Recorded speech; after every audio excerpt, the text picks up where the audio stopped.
O Lord Amida, hear our faithful call. You vow to save us, be we great or small. Radiant you meet us at the end of all. Amitabha, Amitabhaya. The western Pure Land is not far from here. For when we call you, we know that you'll appear.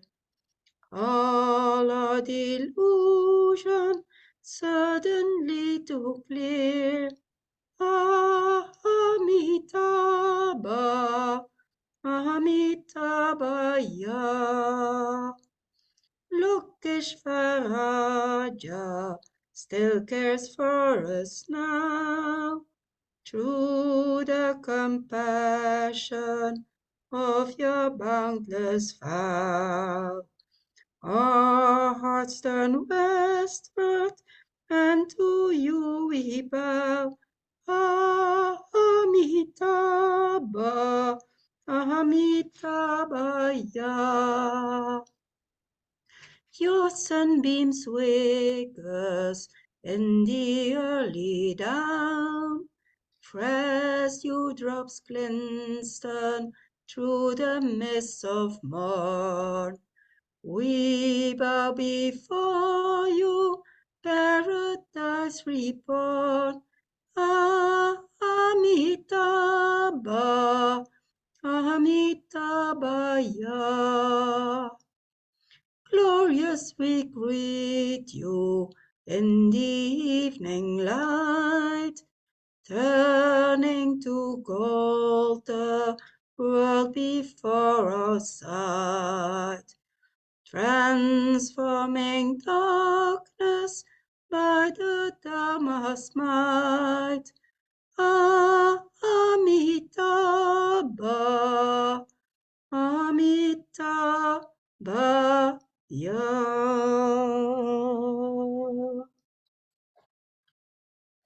And can I pass the stone to you, George?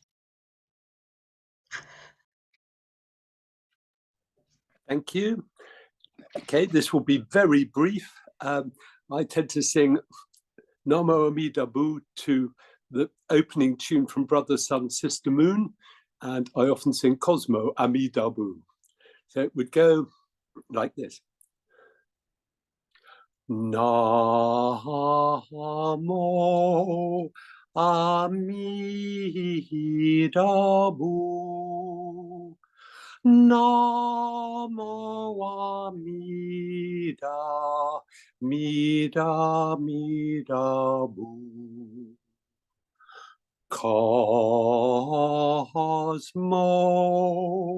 Amida Bu. Cosmo Amida, Mida, Mida Bu. And I happily pass the stone to David.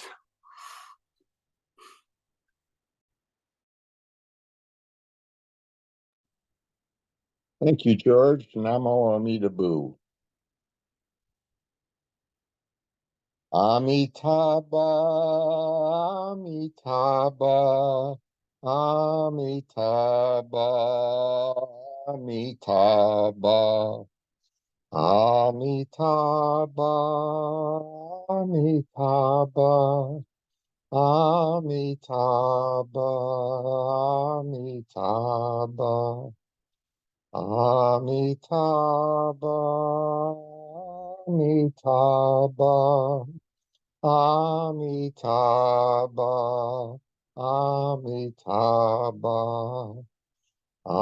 Amitabha, Amitabha, Amitabha, Amitabha, Amitabha, Amitabha,